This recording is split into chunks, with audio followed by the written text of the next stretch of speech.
nesse nosso primeiro bloco desse programa que está mais do que especial, a gente vai falar de mulheres que cuidam de mulheres em várias fases da vida. A gente vai bater um papo bem bacana com 3 médicas ginecologistas e obstetras que eu vou já apresentar para vocês. Elas dedicam a vida a cuidar da nossa saúde e são exemplos também de profissionais que mostram todo o protagonismo feminino em suas áreas. Já estão todas aqui muito bem posicionadas. Olha que linda que tá, né? Que lindas e que lindo que tá o nosso cenário. Deixa eu apresentar vocês, meninas. Vou começar com a doutora Lúcia Santos, né, que é presidente do Sindicato dos Médicos do Estado do Piauí e também é diretora da Federação Nacional dos Médicos. Bom dia, seja bem-vinda. Bom dia, Shirley. Prazer estar aqui.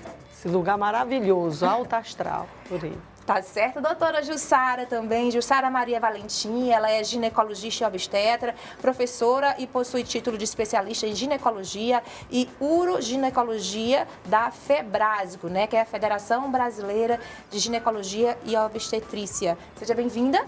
Obrigada, doutora Shirley. Jussara. É um prazer estar aqui, principalmente no Dia da Mulher, falando sobre mulheres. Tá certo. E a doutora Lia Cruz, que é ginecologista, professora e também membro da Comissão de Defesa e Valorização Profissional da FEBRASGO e diretora da Federação Brasileira de Ginecologia e Obstetrícia. Bom dia, Shirley. Bom dia a todos, em especial bom dia a todas as mulheres. Bom dia, meninas. Eu queria que vocês começassem falando um pouquinho de vocês, né? Da carreira de vocês, dessa dedicação que vocês têm a cuidar da gente. Mulheres cuidando de outras mulheres. Pode começar com a doutora Lúcia. Shirley, mulher é um ser muito especial, né? Ela tem a sensibilidade à flor da pele. Então, tratar dessas mulheres em todas as suas fases, entrando na adolescência, vida adulta, maturidade, menopausa, climatério, nossa, é muito especial. Muito. Eu, particularmente, adoro tratar com mulheres. Logo, a gente sente, sabe, de todos os sentimentos, os medos, as inseguranças, as dores. Então, é muito gostoso tratar de mulher. A gente sente, a gente se coloca no papel da outra, né? A gente entende, a linguagem flui, a energia flui. Exatamente, a gente sabe exatamente o que é que ela está dizendo, coisas que talvez outros não pudessem imaginar ou não levar em conta, mas a gente sente também. Então, essas vivências são super importantes no desempenho profissional, né, doutora Lúcia? muito importante. Essa troca e o fato da gente ser mulher sem querer descaracterizar os homens também que as atendem, mas como a gente está aqui num dia especial da mulher, a gente sabe que as meninas vão poder dizer também, é diferente, a gente sente aquilo, a gente sabe as dores, a gente conhece, sente a dor de ser uma mulher e a alegria também. Então é muito especial tratar a mulher. Doutora Jussara. Então, a ginecologia em especial, né, é uma especialidade que faz com que a gente tenha essa proximidade. Então, a gente no dia a dia, a gente consegue renovar as nossas expectativas, nossas esperanças, nossos anseios, o que a gente deve buscar, porque ali é uma troca diária que a gente tem com o mundo, né, com o mundo feminino, o mundo masculino, os anseios, tudo que está se passando. Então, eu digo que a escolha da gente de fazer essa especialidade foi uma bênção, porque a gente consegue ter essa sensibilidade diária e com isso até virar uma inspiração para a gente ir atrás do que há de necessidade que a gente pode oferecer sempre mais nesse serviço que a gente presta às mulheres. Verdade. E doutora Lia, seja bem-vinda.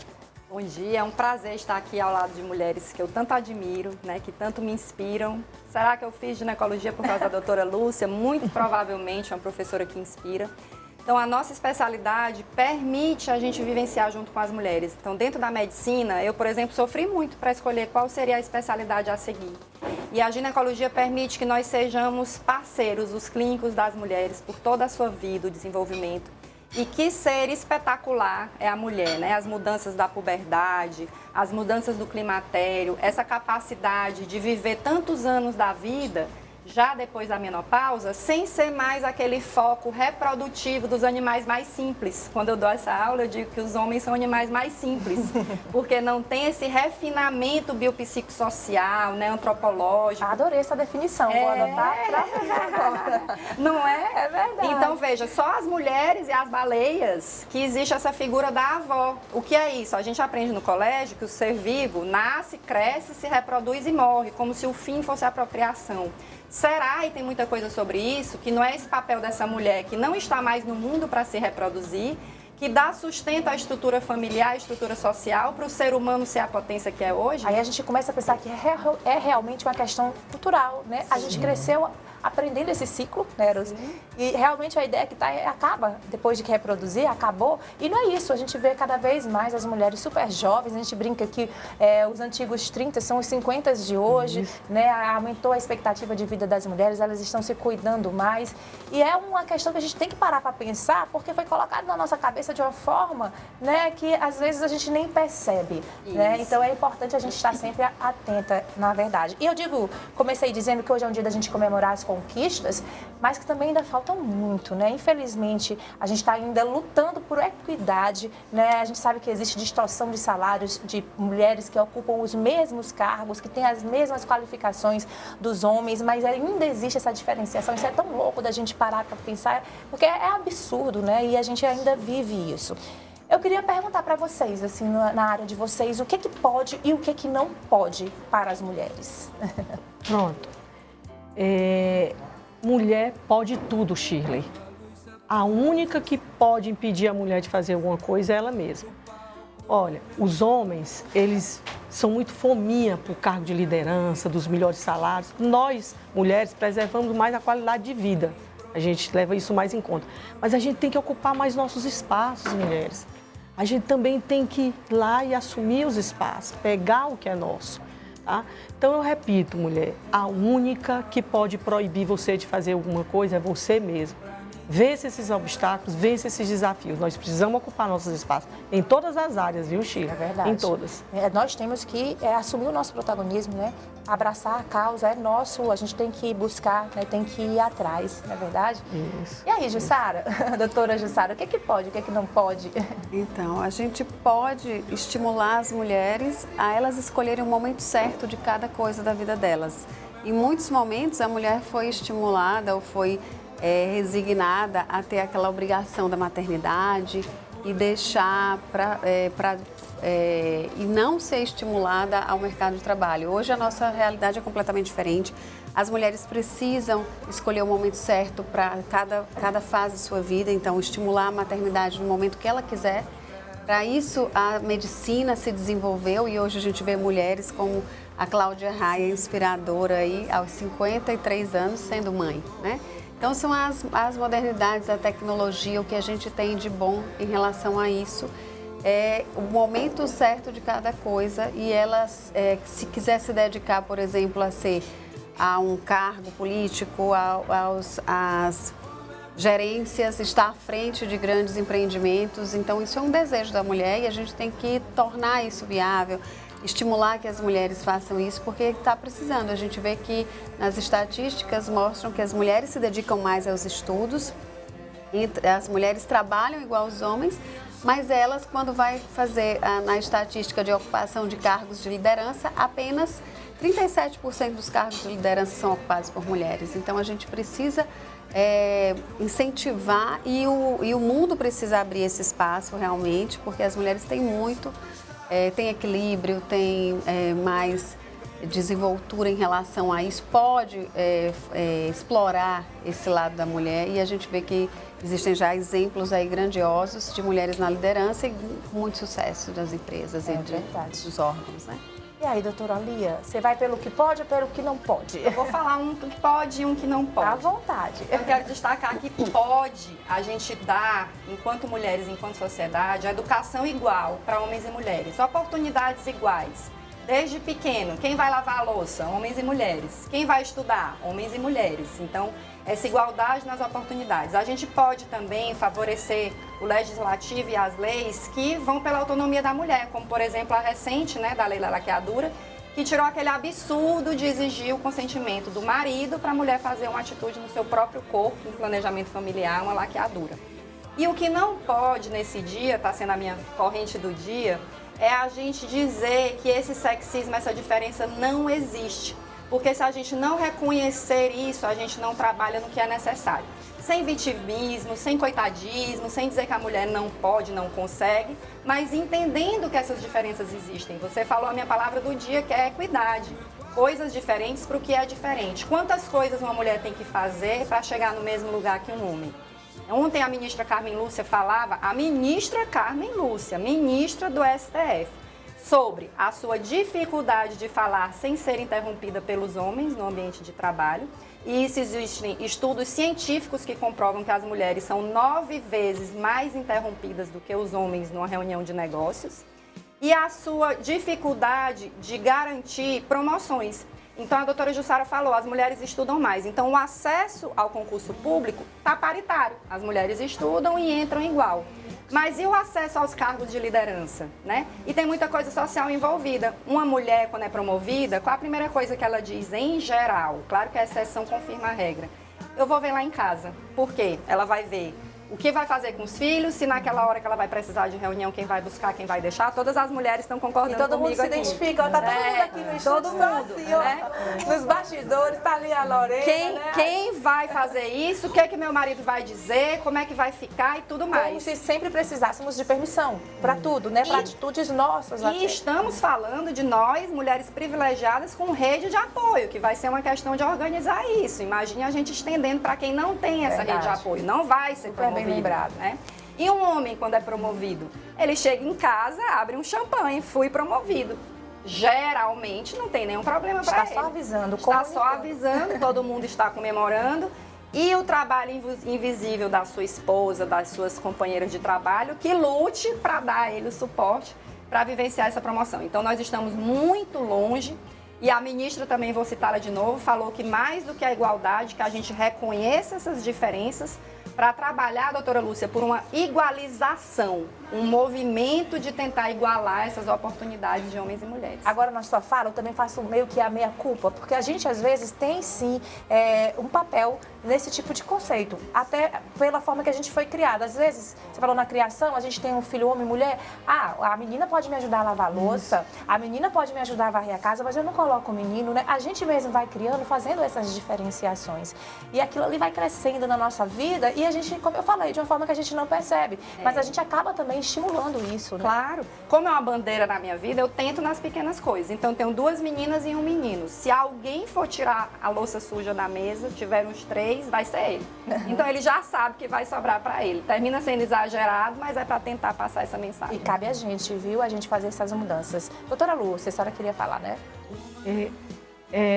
Tem uma coisa muito importante que a gente queria colocar, que não pode, que é proibido, Chile, é importante a gente frisar aqui no nosso estado, não pode falta de políticas públicas voltadas para a mulher.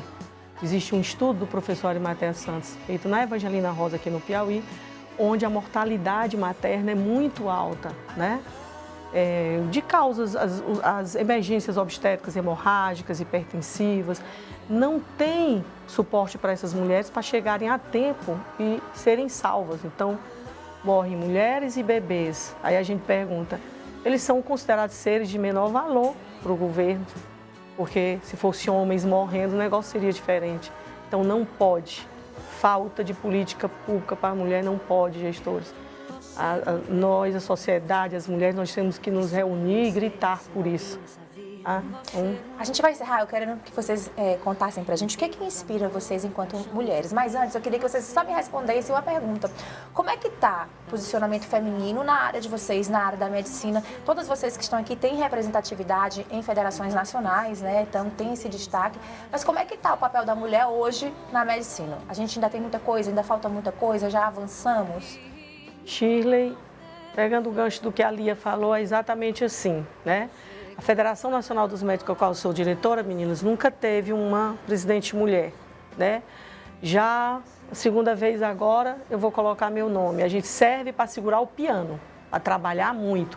Mas na hora do cargo de liderança é que não, entendeu? Sim. Então, isso é muito difícil. Para a gente que chegou até aqui, né? Imagine para outras mulheres que não têm um suporte melhor como nós temos. Isso é uma realidade. Nós ainda temos uma diferença grande salarial, né? Pelo IBGE agora, quase 78%, é a média, a mulher ganha quase 78% a menos do que os homens. Isso piora em cargos de mais alto escalão. Por exemplo, cargo de direção, de gerência, cargos na ciência, intelectuais, ela chega a ganhar 65% só do que os homens ganham. Isso é grave, gravíssimo. Gente, para finalizar, sei que aqui renderia o programa inteiro, mas nosso tempo está corrido. Muito bacana receber vocês, né? Eu acho que é preciso sim se falar de todos esses tópicos que a gente levantou aqui. Mas eu queria que vocês encerrassem falando o que inspira vocês no dia a dia, enquanto mulheres. Nossa, outra mulher. Você me inspira, as meninas me inspiram. Eu costumo dizer que quando a gente está lá trabalhando, tem que participar de uma coisa, eu digo, corre, porque lá vem a Roberta toda arrumada, chique. Então ela me inspira, ela me estimula. Aí eu parar aquele tempo e cuidar de mim. Você, linda, inteligente, maravilhosa. Lia, Jussara, que são mulheres inteligentíssimas. Quando eu vejo elas fazendo uma colocação no grupo, eu vibro, vou lá no inbox. Doutora Lia, é o máximo, tudo, porque a gente escuta essas coisas, né, ainda. Porque a gente ainda pega muito aquela história. E o dia do homem? Tá certo, doutora Jussara. A Lúcia colocou muito bem. Acho que a nossa inspiração são as próprias mulheres. Todo dia a gente consegue trocar ou pegar uma ideia, um exemplo, uma luta, uma vitória de cada uma das mulheres, principalmente a gente que é ginecologista, que trabalha com mulher, que atende todo dia. Então, as pacientes da gente, as colegas da gente, eu admiro muito as minhas colegas, a Lia, a Lúcia. Eu acho que essa admiração de mulher, de exemplo, essa troca é mútua. Então, todos os dias tem uma renovação. Ontem mesmo eu atendi uma paciente, inclusive ia dizer que ela seria minha inspiração hoje.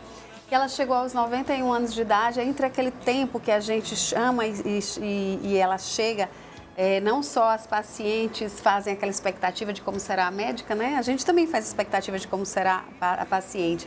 E aí eu imaginei uma senhorinha já debilitada, dependendo talvez de uma bengala ou mesmo uma cadeira de rodas.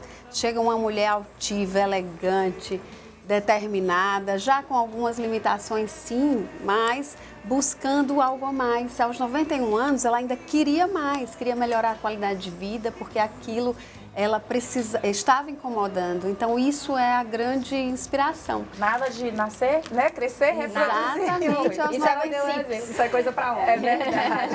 Então as pacientes e as nossas mulheres do dia a dia são nossa inspiração. Tá certo, doutora Lia? Não foi combinado, mas o que me inspira são outras mulheres, os seus feitos e o respeito de outras mulheres. Quero finalizar com um exemplo triste que me veio aqui à cabeça, todo esse empoderamento, mas muitas vezes são as outras mulheres que nos massacram. Eu ouvi recente um exemplo triste de outro lugar, que uma médica mulher deixou de atender uma mulher porque ela estava com uma criança pequena e aquilo estava atrapalhando a sua consulta. Já pensou? Então, a gente precisa de tanto suporte, a gente precisa de dignidade menstrual, a gente precisa de apoio para as nossas crianças. E não é por escolhas que os nossos filhos vão atrapalhar consultas. É porque a gente precisa de suporte mesmo. Então, motivação, respeito e os feitos de outras mulheres nos inspiram. Tá certo. A gente agradece a presença de vocês. Deixa eu dar aqui uma rodinha para as meninas que muito bem representaram mulheres Que lindo, que lindo. de outras mulheres. Ó, e dizer que essa história de que existe rivalidade feminina, vocês viram aí que elas todas disseram que outras mulheres inspiram elas. Isso é a história, viu? Que é para poder querer, né, tirar a nossa força. Não existe isso de rivalidade, existe união entre as mulheres. É isso que tem que existir sempre. Meninas, adorei a nossa conversa, tá bom? Obrigada. Um beijo enorme. Feliz Dia das Mulheres para vocês. Para E ó, todas a nossa nós. casa está sempre aberta para recebê-las, tá bom? Obrigada. Obrigada.